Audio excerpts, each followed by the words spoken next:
வணக்கம் மக்களே, நான் சத்யவர்ஷா, சமூக ஆய்வாளர் மற்றும் அரசியல் ஆலோசகராக பணியாற்றி வருகின்றேன்.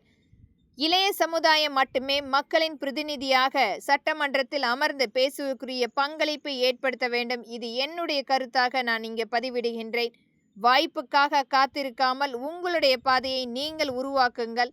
என்றைக்குமே இளைய சமுதாயம் மட்டுமே அடுத்த கட்டத்துக்கு நகர்ந்து செல்வதற்குரிய வாய்ப்பை ஏற்படுத்துவார்கள்.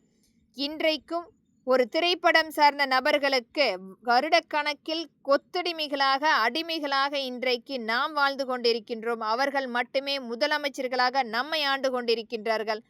ஒரு பல வேடம் தரித்த ஒரு கூத்தாடி நபர்களுக்கு நாம் அடிமைப்பட்டு வருடம் கணக்கில் நாம் இன்றைக்கு காத்து கொண்டிருக்கிறோம் நம்முடைய வாய்ப்புக்காக. ஆனால் அவர்கள் பல வேடம் தரித்து இன்றைக்கும் அரசியல் வேடம் என்ற ஒரு மிகப்பெரிய ஒரு ஆளுமையை கையில் எடுத்து விளம்பரப்படுத்தி இன்றைக்கு ஆட்சி அமைப்பை ஏற்படுத்த வேண்டும், அந்த நபர்களை கொண்டு ஆட்சி அமைக்கப்பட வேண்டும் என்று நினைத்து கொண்டிருக்கும் அனைவருக்குமே இளைய சமுதாயம் உங்களுடைய சமூகத்தை நீங்கள் உங்களுடைய பாதையை ஏற்படுத்துங்கள்.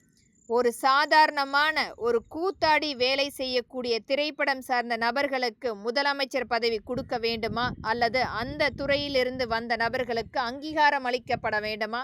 ஒரு சாதாரணமான உங்களுடைய விவசாயம் சார்ந்த தொழிலோ அல்லது ஒரு சாக்கடை அள்ளக்கூடிய நபர்களுடைய மகனோ மகளோ யாராவது ஒரு நபர் அந்த முதலமைச்சர் பதவியில் அமர வேண்டுமா என்று நீங்கள் அங்கீகாரம் கொடுக்கப்பட வேண்டும்.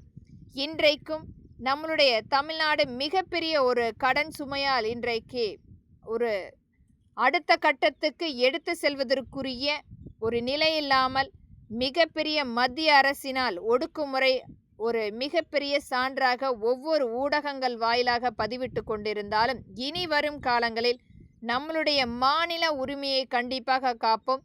ஒரு பங்குகளாக நாம் உருவாக்கக்கூடிய சந்தர்ப்பம் இன்றைக்கு ஒரு லாட்டரி டிக்கெட் என்பது மக்களுடைய இயலாமையை பயன்படுத்தி அவர்களுடைய பணத்தை பெற்றுக்கொண்டிருந்த அனைத்து நிறுவனத்தையும் முழுமையாக அரசே கையில் எடுத்து அது ஒரு பங்காக மக்களுடைய வாங்கக்கூடிய அந்த லாட்டரி டிக்கெட்டினுடைய விலை ஒரு 100 ரூபாய் அல்லது 200 ரூபாய் இருந்தாலும் அது முழுமையான ஒரு மக்களின் பங்காக அதற்குரிய சான்று கண்டிப்பாக அளிக்கப்படும். அவர்களுக்குரிய பரிசும் கண்டிப்பாக ஏற்படுத்தி தரப்படும், எந்த ஒரு மாறுதல் இல்லாமல். ஆனால் மறுபக்கம் அவர்கள் வாங்கக்கூடிய அந்த விலை என்பது அவர்களுடைய பங்காக 10 ஆண்டுகளில் இரட்டிப்பு லாபம் அல்லது 3 மடங்காக அவர்களுடைய வீட்டுக்கு கொடுக்கக்கூடிய ஒரு நல்ல திட்டமாக அங்கீகரிக்கப்படும்.